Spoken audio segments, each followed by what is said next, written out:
여러분은 이 말을 들어보신 적 있으신가요? 집안의 평화는 그 안에 드는 사람에 달려 있다.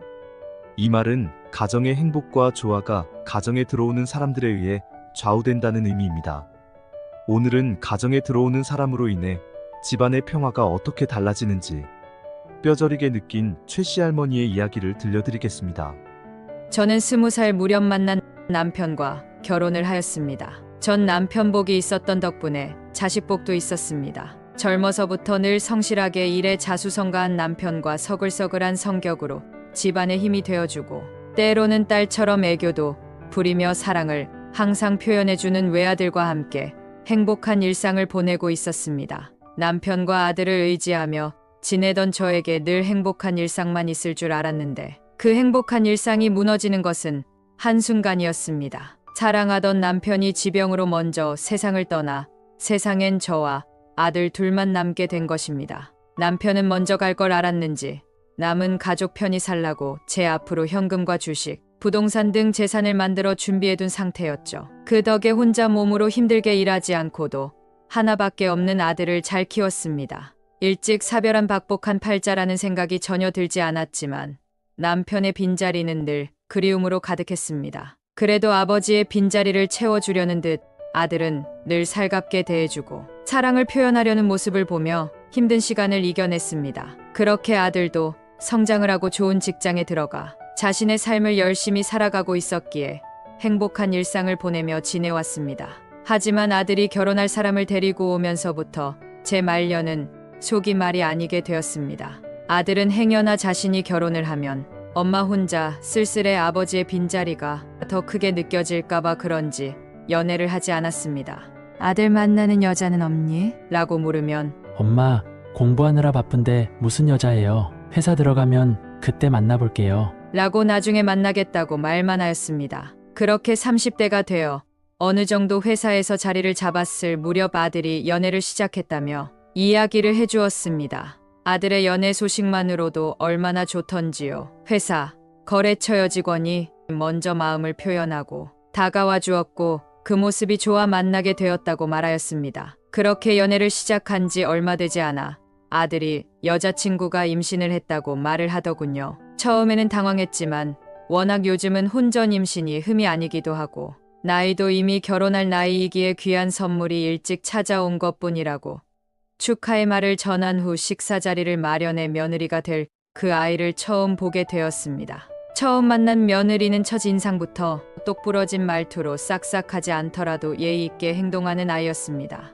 반가워요. 나 민우 엄마예요. 앞으로 한 가족이니까 잘 지내봐요. 네, 저는 신은미입니다.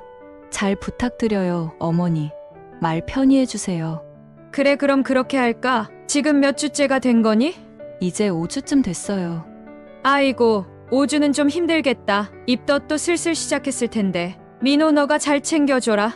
민호 아버지가 일찍 돌아가셔서 오랫동안 민호랑 나만 살아서 집안이 늘 조용했는데 은미 너도 가족이 되고 손주까지 생기니까 이제야 사람 사는 것처럼 바글바글 할 것 같아 좋구나. 며느리는 어려서 부모님이 다 돌아가셔서 혼자 외롭게 자랐다고 했습니다. 그래서 힘들게 자랐을 며느리에게 제가 그늘이 되어주고 싶었습니다. 며느리도 생기고 손주도 생기니 집안 식구가 는다고 생각하니 절로 웃음이 나더라고요. 결혼식을 준비하면서도 아들보다는 며느리를 먼저 챙겨 며느리가 원하는 걸로 혼수 예물 예단, 그리고 신혼집까지 모두 제가 섭섭하지 않게 해주려고 했습니다. 30대 중후반인 애들이 돈을 모았다고 해도 많이 모을 수도 없었을 거고 결혼 준비에 집까지 구하려면 힘들 테니 도와주고 싶었습니다. 하지만 며느리는 달랐습니다.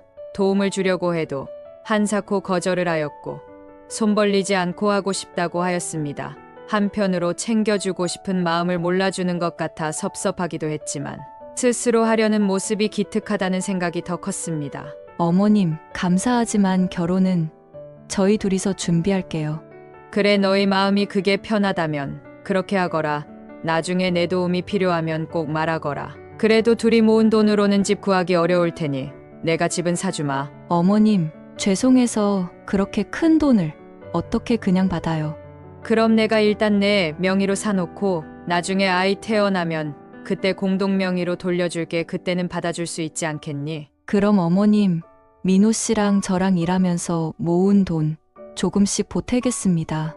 그래 그렇게 하거라. 은미야, 넌 이제 내 딸이라고 생각하려고 한다. 그러니 도움받는 걸 너무 부담스럽게 생각하지 않았으면 하구나. 그렇게 며느리는 저의 도움을 항상 거절하였고 좀처럼 곁을 내주지도 않았습니다. 워낙 혼자 살아온 시간이 길어서 그러겠지 싶어 최대한 부담을 주지 않게 하려고 노력했습니다. 어느 날 아들에게 며느리가 입덧으로 밥을 잘 못 챙겨 먹는다는 말을 듣게 되었고 며느리를 몸보신을 시켜주기 위해 전화를 걸었습니다. 은미야, 오늘 내가 잘 아는 맛집이 있는데 거기 같이 갈까? 어머님, 저 평일에는 일하느라 못 쉬어서 주말에는 그냥 집에서 쉬고 싶어요. 그래 그럼 먹고 싶은 거 말해봐. 내가 만들어서 보내줄게. 민호랑 같이 먹어. 괜찮아요, 어머니. 요즘 배달 잘 되잖아요. 시켜 먹을게요. 괜히 어머님 고생하지 마세요. 며느리는 늘 이런 식으로 곁을 내주지 않았습니다. 행여 전화하는 것도 스트레스일까봐 아들에게 전화해서 안부를 묻는 게 다였습니다. 며느리는 애를 낳아도 출산 휴가 때만 쉬고 바로 직장에 복귀하고 싶다는 의지를 밝혔고 본인 일에 대한 자부심이 달라 보였습니다. 젊었을 때 한 푼이라도 더 벌고 싶어하는 마음인 듯하여 한편으로 안타깝지만 대견하였습니다. 자리 잡은 직장을 포기하지 못해 아이를 안 가지는 부부들도 많다는 걸 익히 알고 있기에 그러한 며느리가 참 고마웠습니다. 저는 출산 전 며느리에게 부담을 주지 않을까 싶어 더는 이것저것 먹고 싶은 거 있냐, 몸은 어떠냐 물어보지도 않았습니다. 그냥 아들한테 제철 과일이나 맛있는 음식 포장해 배달해 주거나 아기용품을 원하는 거 사고 싶겠지 싶어 용돈으로 보내고 며느리의 몸 상태도 그냥 아들에게 전화해서 물어보았습니다. 민호야, 은미는 몸이 어떠니? 엄마, 이제 입덧도 많이 좋아졌고 밥도 잘 먹어요. 전에 보내주신 반찬 너무 잘 먹었어요. 감사해요. 엄마, 좀 서운하시죠? 며느리 보면 좀 살가운 딸이 생길 것 같았는데 이 사람이 이렇게 낯가리고 무뚝뚝한 성격인지 몰랐어요.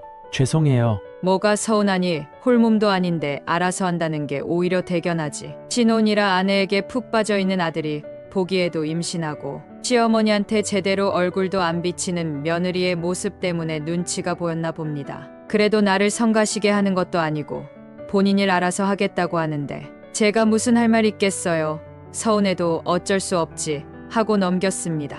하지만 며느리는 아이를 낳고 나자 그 본 모습을 드러내기 시작했습니다. 며느리가 출산 후 산후조리원에 들어가면서 저는 며느리의 속내를 깨닫고 느끼기 시작했습니다. 애 낳고 정신이 없을 때 찾아가면 더 불편하겠지 싶어 전 며느리가 조리원으로 이동하고 나서야 보러 갔습니다. 수척해진 얼굴의 며느리를 보니 몸을 회복할 수 있게 한약이라도 먹이거나 사람이라도 붙여서 회복할 때까지 간병하고 해야겠다고 생각했습니다. 가져온 과일을 썰어 며느리 주면서 얼마나 힘들었냐, 너무 수고했다라고 이야기했습니다. 대화하면서 며느리가 있는 조리원을 둘러보니 웬만한 호텔 저리 가라 할 정도로 시설도 좋고 끼니마다 음식도 영양균형에 맞추어 주니 세상 참 좋아졌다 싶었습니다. 근데 여기 시설 너무 좋다.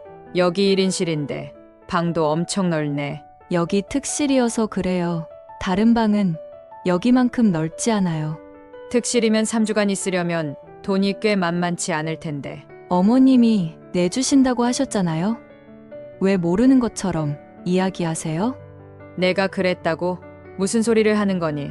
조리원 비용 문제는커녕 몇 달을 민호 통해 안부만 묻던 게 다였고 연락조차 받지 못했는데 내가 언제 약속했다는 거니? 라며 황당한 얼굴로 며느리를 쳐다보고 있으니 배가 땡긴다며 말을 피하였습니다. 그렇게 조리원 비용 문제는 흐지부지 넘어가게 되었고 처음으로 아들네 부부가 손주를 데리고 집으로 찾아오기로 한 날이었습니다. 아직 며느리가 소화를 잘 못 시킨다는 말을 들어서 새벽부터 일찍 일어나 며느리에게 죽을 준비하였습니다. 시장에서 전복 큰 거 하나 사다가 직접 손질해서 전복죽을 준비했습니다. 아들 부부가 손주를 안고 도착하였고 손주를 안고 나서야 이제 할머니가 되었음을 실감할 수 있었습니다. 오목조목 아들이 아기였을 때를 쏙 빼닮은 손녀를 보며 너무 기뻤습니다. 제 무릎에 손녀를 앉혀놓고 제가 만든 전복죽을 잘 먹는 며느리를 보니 마음이 절로 흐뭇해졌습니다.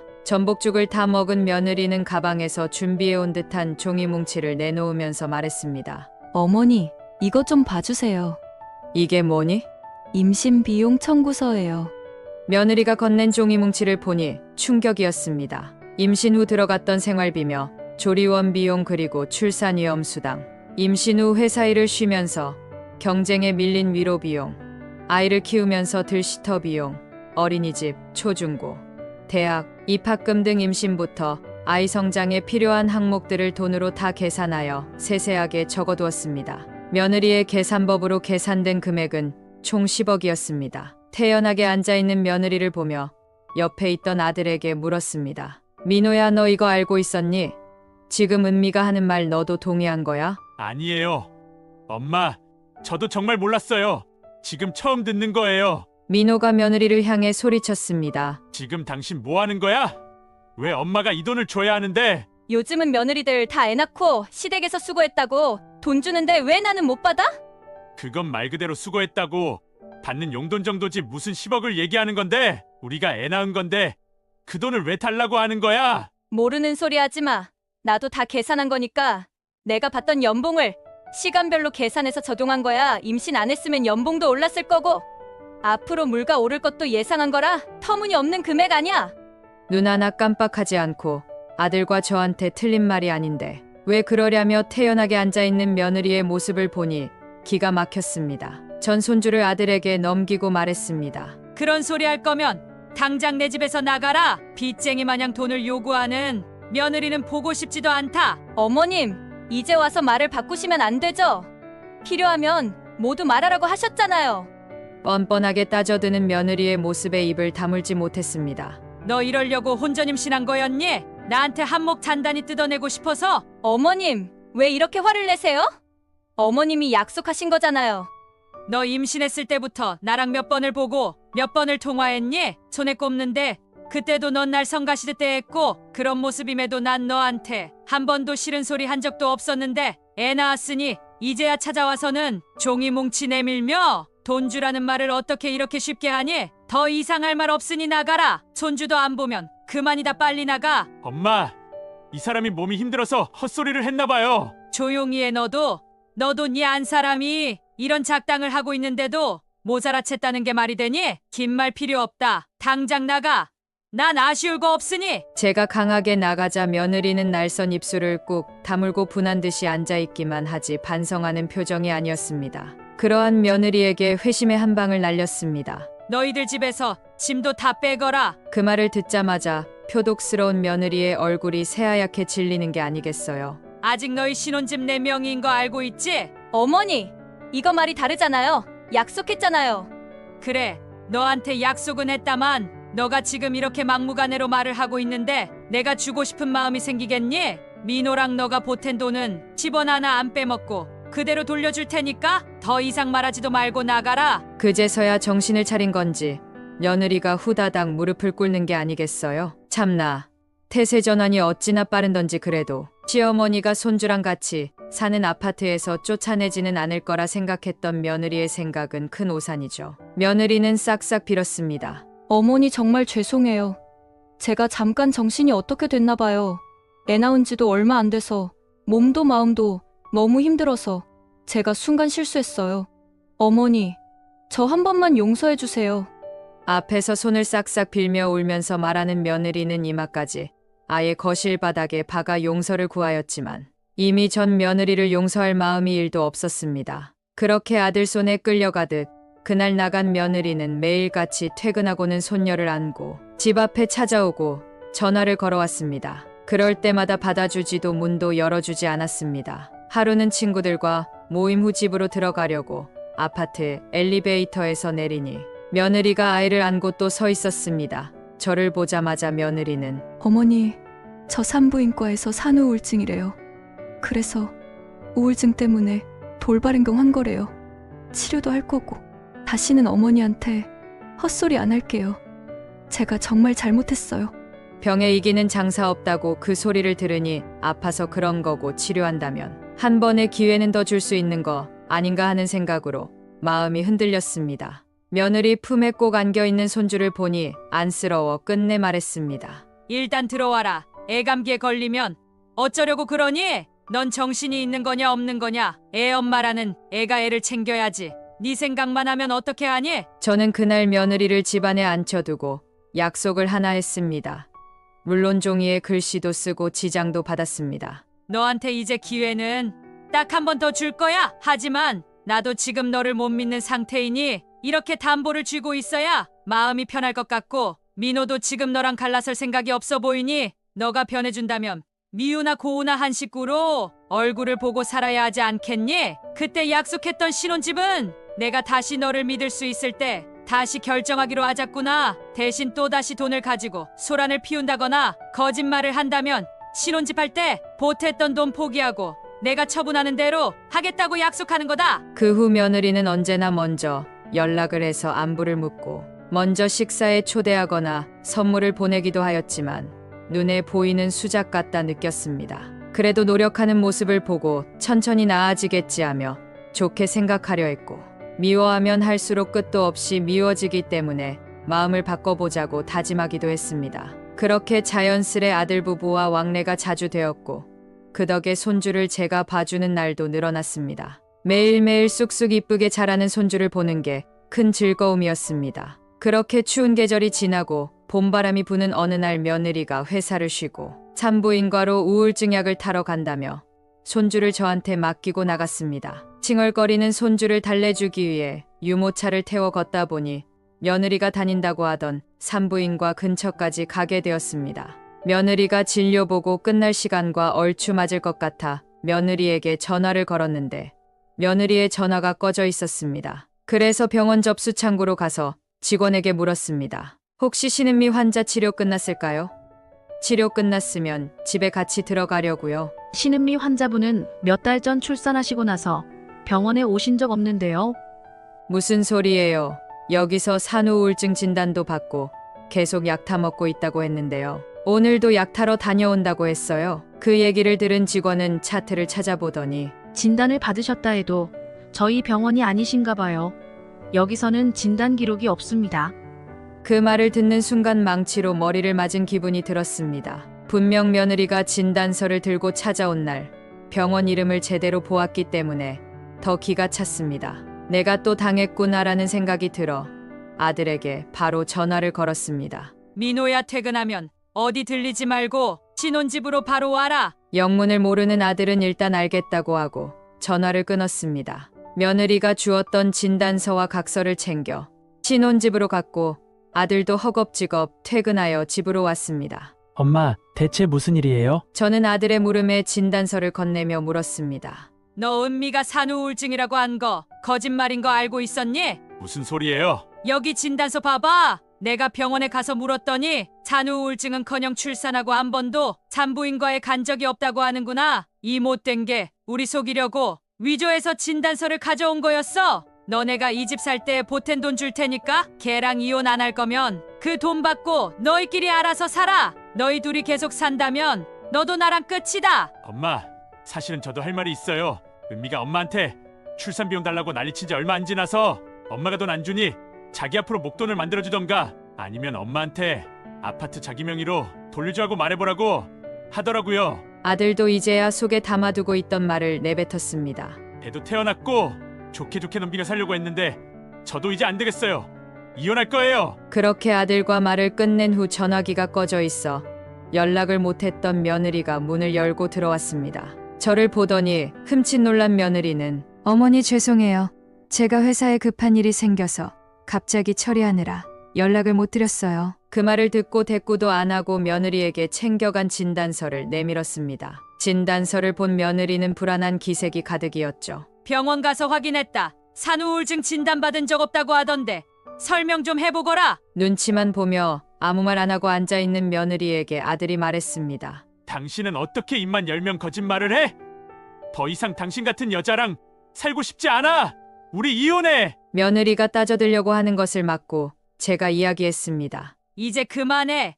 너는 민호랑 이혼하고 짐 싸서 나가면 된다.